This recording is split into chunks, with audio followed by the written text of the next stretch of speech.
دیکھیے 3 پرابلمز ایسے ہیں انسانی تمدن کے جن کا کوئی حل انسان نہیں کر سکتا. سب سے پہلا مسئلہ، سب سے پرانا مسئلہ، ابدی مسئلہ ہمیشہ سے ہے جب سے انسان ہے. عورت اور مرد کے حقوق و اختیارات میں کیا تقسیم ہونی چاہیے؟ آپ کو معلوم ہے افراط و تفریط. یا تو عورت کو ملکیت بنا دیا گیا، جیسے بھیڑ بکری جو ہے آپ کے کھوٹے سے باندھ رکھی ہے، ایسے ایک عورت بھی باندھی ہوئی ہے. وہ آپ کی ملکیت ہے، اس کے کوئی حقوق نہیں ہے، اس کا کوئی لیگل سٹیٹس نہیں، اس کا کوئی تشخص نہیں، کوئی ہے ہی نہیں. یا وہ انتہا ہوگی اور یا وہ انتہا ہے جو آج آ گئی ہے، بالکل مرد کے شانہ بشانہ. ساری تخلیقی مصلحتوں کو چھوڑا، ساری جو بھی انسان کی جو انیٹومیکل جو بھی ڈفرنسز ہیں ان کو چھوڑا، جو سائیکولوجیکل فرق ہے ان کی تخلیق میں اس کو بھی ایک جیسے برابر، ایک قطن نہیں. ان دونوں کے درمیان کیا توازن؟ یا وہ لونڈی بن گئی، بھیڑ بکری کی طرح کی ملکیت بن گئی، اس کا کوئی حق نہیں، اس کا کوئی لیگل سٹیٹس نہیں، اس کے والدین نے جہاں چاہا شادی کر دی، اس کی مرضی پوچھنے کا کوئی سوال ہی نہیں، جس کے چاہا حوالے کر دیا. وہ آج جو چل رہی ہے ونی کی رسم، وہ عورت کا کیا اختیار اس کے اندر، اس بچیوں کا کیا اختیار ہے؟ وہ 1.5 سال کی ایک بچی بھی دے دی گئی ہے. انا للہ و انا الیہ راجعون. جو چاہے کریں. یہ تو ایک انتہا ہے. دوسری انتہا بالکل برابر. نتیجہ کیا نکلا ہے بالکل برابر میں؟ خاندانی نظام برباد ہو گیا، اس لیے کہ ایک ادارے کے 2 سربراہ برابر اختیار والے نہیں ہو سکتے. کسی محکمے کے 2 ڈائریکٹر ہو سکتے ہیں، کسی فرم کے مینیجنگ ڈائریکٹر 2 ہو سکتے ہیں. ڈائریکٹر 10 بنا لیں آپ، مینیجنگ ڈائریکٹر 1 ہوگا. کسی فرم کا چیئرمین 1 ہوگا، 2 نہیں ہو سکتے. کسی بھی ادارے کی اگر 2 بنا دیں گے فساد ہوگا، جھگڑا ہوگا، ان دونوں کے درمیان رسا کشی ہوگی. یہی تو ہمارا سب سے بڑا مسئلہ بنا ہوا ہے. پاکستان کا مسئلہ کیا ہے؟ ہم نے پارلیمانی نظام اختیار کیا ہوا ہے، انتہائی بیہودہ نظام، غیر منطقی نظام. آپ نے 2 بڑی بڑی سیٹس کریٹ کر دی، ایک ہیڈ آف دی اسٹیٹ ہے، ایک ہیڈ آف دی گورنمنٹ ہے. اب ان دونوں کے درمیان حقوق اور فرائض اور اختیارات کا کیا تقسیم ہوگی؟ ہو ہی نہیں سکتی. یا سارا کچھ صدر کے پاس جائے گا اور وزیر اعظم جو ہے وہ جونیجو کی مانند وزیر اعظم بن جائے گا، یا سارا کچھ وزیر اعظم کے ہاتھ میں ہوگا اور صدر جو ہے چودھری فضل الہی بن جائے گا، کہ جس کو وہاں ان کی دیواروں پر لکھا گیا تھا رہا کرو انہیں، چودھری فضل الہی کو رہا کرو. یہی ہوگا. تو ایک گھر کے 2 جو ہے 2 سربراہ نہیں ہو سکتے. خاندانی ادارہ تباہ ہو چکا ہے. اور جیسے کہ یہ آپ کو کہاوت ہے کہ جس بلی کی دم کٹ جائے وہ چاہتی ہے کہ تمام بلیوں کی دمیں کٹ جائیں.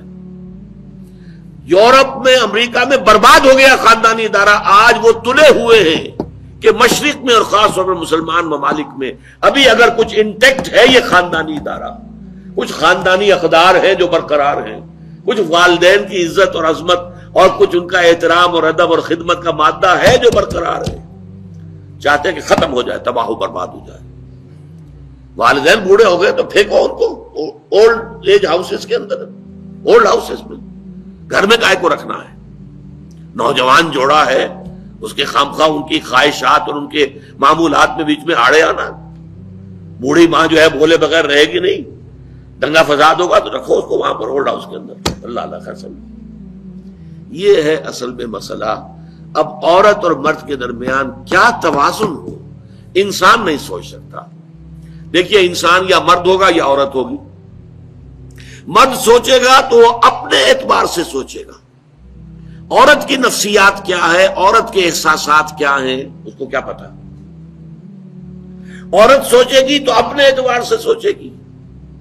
مرد کے احساسات کیا ہوتے ہیں، مرد کی نفسیات کیا ہوتی ہے، اسے کیا پتا. لہذا یا ادھر کا ہوگا یا ادھر کا معاملہ ہوگا. ایک ہی ذات دے سکتی ہے آپ کو نظام، جو مرد کی بھی خالق ہے عورت کی بھی خالق ہے. اسی نے بنایا دونوں کو، اور دونوں ہی اس کے لیے اولاد کے مانند ہے. یہ حدیث نبوی کا ترجمہ کر کے بتا رہا ہوں آپ کو. حضور نے فرمایا الخلق عیال اللہ، یہ خلق جو ہے مخلوق ہے، یہ اللہ کے کنبے کے مانند ہے. تو مرد بھی اللہ کے اس کنبے میں شامل ہے، عورتیں بھی شامل ہے. اس نے نظام دیا، شادی بیاہ کے یہ قوانین ہونے چاہیے، طلاق وغیرہ کا یہ مسئلہ ہونا چاہیے. یہ سارا ضابطہ جو دیا ہے وہ اس لیے دیا ہے کہ یہ انسان اپنے ذہن سے نہیں سوچ سکتا. آج تباہی آ گئی ہے مغرب کے اندر، شادی کرنا ہی نہیں چاہتے. We are living together. شادی کریں گے تو نتیجہ پتہ ہے کیا نکلتا ہے؟ آپ نے اپنی بیوی کو طلاق دی، سب سے پہلے تو یہ کہ آدھی پوری آپ کی جو ملکیت ہے اس کا آدھا حصہ دے دیے اسے. نمبر 2، گھر اگر آپ کا اپنا ہے تو اس میں بیوی رہے گی، آپ نکل جائیے یہاں سے. کوئی مرد اس کو قبول کرنے کو تیار نہیں تو وہ شادی کرتا ہی نہیں. اور عورت کی ضرورت ہے، لہذا عورت بغیر شادی کیے بھی اس کے ساتھ رہتی ہے، بچے پیدا کرتی ہے. بٹ وداؤٹ میرج جو بچے پیدا ہو رہے ہیں حرامی بچے. تو پچھلے سال صدر کلنٹن نے کیا کہا تھا؟ اس کا جو اپنا خطاب تھا نیو ایئرز ڈے کا، وہ خطاب کیا تھا؟ ان قریب ہماری قوم، امریکن قوم کی اکثریت حرام زادوں پر مشتمل ہوگی. یہ حرام زادہ ترجمہ کیا ہے میں نے، بورن وداؤٹ ویڈ لاک، شادی کے بندھن کے بغیر پیدا ہونے والے. پوری کو ہم حرامی کہتے ہیں، حرام زادے کہتے ہیں، اور کس کو کہتے ہیں؟ اچھا، دوسرا مسئلہ، پہلا مسئلہ تو یہی ہے، پرانا بہت ہے، قدیم ہے. دوسرا مسئلہ، ایک ریاست ہے، ایک نظام ہے، اس کے کچھ اختیارات اور حقوق ہونے چاہیے. ایک عوام ہے، ان کے کچھ اختیارات ہونے چاہیے. عوام چاہیں گے زیادہ سے زیادہ آزادی ہمیں ملے، ریاست چاہے گی زیادہ سے زیادہ اختیار ہمارے ہاتھ میں ہو. اب جو کچھ ہو رہا ہے ترمیمات کے ضمن میں کیا ہو رہا ہے؟ ایک طرف جو ہے مشرف صاحب چاہتے ہیں زیادہ سے زیادہ اور طویل سے طویل میرا دور اقتدار ہو اور اختیارات جو ہے میرے ہاتھ میں آ جائے، گھنٹہ گھر بن جاؤں میں فیصلہ بات کر. ساری کوشش ان کی ہے. اور یہ ARD وغیرہ کیا کر رہی ہے کہ نہیں، حقوق عوام کے ہاتھ میں آنے چاہیے. اب اس میں بھی توازن کیا ہو؟ یا ٹوٹلیٹیرین سٹیٹ وجود میں آ جاتی ہے جو رشیا میں تھی، USSR میں تھی، عوام کے کوئی حقوق نہیں، no freedom of speech, no freedom of association. نہ تم اپنے خیالات کا اظہار کر سکتے ہو، نہ تم کو جماعت بنا سکتے ہو. یہ نظام تھا. کام کرو، ویجز لو، بس اللہ اللہ خرچ اللہ، حیوانوں کی طرح پر کہ صرف راتب دے دیا جائے گا، باقی تمہیں کوئی تمہاری ایکسپریشن، کوئی اپنے خیالات کا اظہار، کوئی فریڈم آف ایسوسیشن نہیں. امریکہ دوسری انتہا پر، مادر پدر آزاد. 2 مرد شادی کرنا چاہتے کر لیں، ایک مرد بیوی ہو جائے گا اور ایک مرد شوہر ہو جائے گا. لیگلی قانون کے نزدیک ریکگنائزڈ ہوگا. ایک آزادی کی وہ انتہا ہے. گیز، ہومو سیکشولز، وہ وہاں جلوس نکالتے ہیں، بڑے ٹھاٹ سے نعرے لگاتے ہوئے گزرتے ہیں. وہ ہنستے ہیں، ہم لوگوں پر ہنستے ہیں، یہ پاگل لوگ ہیں یہ جو اس کو ہومو سیکشولیٹی کو بری شے سمجھتے ہیں.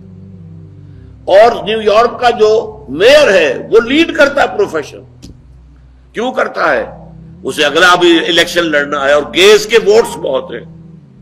اس سے اندازہ کیجئے کہ کتنی پرسنٹیج وہاں گیز کی ہو چکی ہے، ہومو سیکشولز کی. یہاں تک کہ طے کر دیا گیا ہے مذہبی میدان میں بھی گیز کو اجازت ہے، وہ پادری بن سکتے ہیں. گیز ہیں، ہومو سیکشولز ہیں، فطرت کے خلاف کام. کیا وہ آزادی ہے؟ تو کہاں ہے بیلنس؟ انسانی ذہن کے لیے ناممکن ہے اس بیلنس کا تلاش کرنا. نمبر 3، سرمایہ اور محنت. پروڈکشن جو بھی ہوتی ہے 2 چیزوں سے ہوگی. سرمایہ دار تھا، اس نے کارخانہ لگایا ہے، اتنے کروڑ روپے لگا دیے ہیں، یہ کیا ہے، وہ کیا ہے، یہ سرمایہ ہے.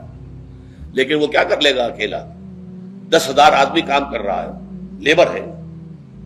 اب جو کچھ بھی بن رہا ہے، جو پروڈکٹ بن رہا ہے اور جو اس سے آمدنی ہو رہی ہے، اس میں دونوں کے حصہ ہے، لیبر کا بھی حصہ ہے اور سرمایہ کا بھی حصہ ہے.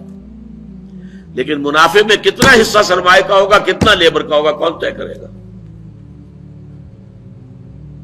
یا تو سرمایہ داری بن جائے گی، سب میں تو آپ کو 10 روپے دے سکتا ہوں ڈیلی ویج، منظور ہے تو کام کیجئے ورنہ چاہیے دفع ہو جائے گی.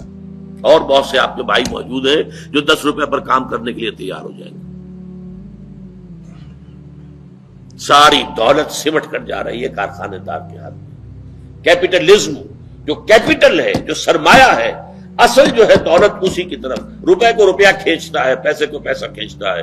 لہذا امریکہ میں آپ کو ایسے لوگ مل جائیں گے جنہیں اپنی دولت کا اندازہ نہیں ہے کہ کتنی دولت ان کے پاس ہے، بلینز آف ڈالر کا ایک ایک چیک لکھ سکتے ہیں، اور یہودی ہے وہ۔ دوسری طرف امریکہ میں آپ کو گھیٹوز مل جائیں گے، گھیٹوز، اور ایک ہی جزیرہ ہے مینہٹن، کوئی 11 میل لمبا ہے، چوڑائی کہیں 2-3 میل ہے، کہیں ذرا زیادہ ہے۔ اس کے ساؤتھ میں جہاں یہ 2 بڑے بلڈنگیں کھڑی تھی جو گرائی ہیں، جو بھی تھے دہشت گرد، یہاں پر یہ اس کا ریچسٹ حصہ ہے، پوری دنیا کی دولت یہاں جمع ہے، سارے بینک وہاں ہیں۔ اور اسی جزیرے کے شمالی علاقے کے اندر گھیٹوز ہیں، افرو امریکنز، کالے امریکی، یوں سمجھیے کہ سب ہیومن لیول پر رہ رہے ہیں، حیوانوں کی طرح زندگی گزار رہے ہیں۔ یہ ڈسپیرٹی نظر آ جائے، تو اب عدل و انصاف کی کیا شکل ہو؟ یا وہ ہے جو رشیا میں اور USSR میں تھا، یا یہ ہے جو امریکہ میں اور اس کے الائز کے اندر ہے۔ یہ ہے وہ مسئلہ جہاں انسان ہاتھ جوڑ کر، گھٹنے ٹیک کر اللہ سے دعا کرنے پر مجبور ہے، اے اللہ تو نے مجھے فطرت سلیمہ بخشی، اے اللہ تو نے مجھے عقل سلیم سے نوازا، اے اللہ میں نے تجھے پہچان لیا کہ کل شکر اور کل ثنا کا مستحق تو ہی ہے، اے اللہ میں نے تجھے پہچان لیا کہ تو تمام جہانوں کا پروردگار اور مالک ہے، اے اللہ میں نے تجھے پہچان لیا جزا و سزا کے دن کا مالک و مختار مطلق تو ہے، اے اللہ میں نے طے کر لیا ہے تیری ہی بندگی کرتا ہوں اور کروں گا، اور تو ہی سے مدد چاہتا رہوں گا، لیکن اے اللہ میں مجبور ہوں، میری عقل جو ہے میرا ساتھ نہیں دیتی، کروں کیا، چلوں کس راستے پر، کون سے راستے پر؟ یہ عملی حصہ ہے دین کا، وہ سارا تھا فکری، نظری، ایمانی حصہ، الحمدللہ رب العالمین الرحمن الرحیم مالک یوم الدین، یہ کیا ہے؟ یہ ایمانی، فکری، نظریاتی حصہ ہے۔ عملی حصہ کیا؟ اہدنا الصراط المستقیم، ہمیں سیدھے راستے کی ہدایت بخش، صراط الذین انعمت علیہم، راستہ ان کا جن پر تیرا انعام ہوا، تیرے پسندیدہ بندے جو ہوئے، غیر المغضوب علیہم، جو مغضوب علیہم نہیں ہوئے، ان پر تیرا غضب نہیں آیا، غصہ نہیں آیا، ولا الضالین، اور نہ ہی وہ سیدھے راستے سے بھٹکے۔ یہ ہے سورہ فاتحہ کا مقام، گویا کہ اصل میں یہاں پر قرآن مجید، اس کے اصل مخاطب کون ہے؟ وہ سلیم الفطرت لوگ، وہ سلیم العقل لوگ، جنہیں قرآن کہیں کہتا ہے الذین یعقلون، کہیں کہتا ہے الذین یفقہون، کہیں کہتا ہے اولو الالباب، ہوش مند لوگ۔ یہ وہ لوگ ہیں کہ قرآن مجید اصل میں ان سے مخاطب ہے، اور وہ خود سفر طے کر کے اللہ کی ذات تک، معرفت خداوندی تک تو پہنچ گئے ہیں، لیکن اب عملی زندگی کے اندر رہنمائی کے لیے درخواست کر رہے ہیں، اہدنا الصراط المستقیم صراط الذین انعمت علیہم غیر المغضوب علیہم ولا الضالین۔ یہی وجہ ہے کہ فوراً سورہ بقرہ شروع ہوتی ہے، الف لام میم ذالک الکتاب لا ریب فیہ ھدی للمتقین، یہ ہدایت ہم تمہیں دے رہے ہیں۔ یہ قرآن جواب ہے اس دعا کا، اہدنا الصراط المستقیم